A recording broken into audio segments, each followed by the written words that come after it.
అన్న power పోయిందన్న, lift పని చేస్తాను. ఏంటి లిఫ్ట్ పని చేయట్లేదు? 1 2 3 4 5 అయినా మనకేం తక్కువ. 5 ఫ్లోర్స్ ఏంటి, 10 ఫ్లోర్స్ అయినా ఎక్కేయచ్చు. 2 నిమిషాలు ఆగనా, జనరేటర్ వేసా. అన్న అన్న ఆగనా. అమ్మా ఏదో తేడా ఉంది వారం. ఇంకా 4 ఫ్లోర్స్ ఎక్కాలా?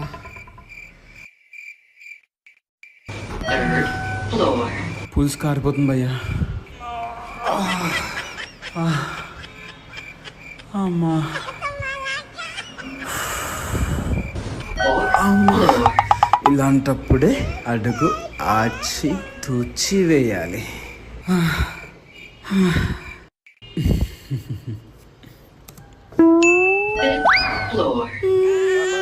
2 నిమిషాలు ఆగుంటే హ్యాపీగా లిఫ్ట్లో వచ్చేవానిగా.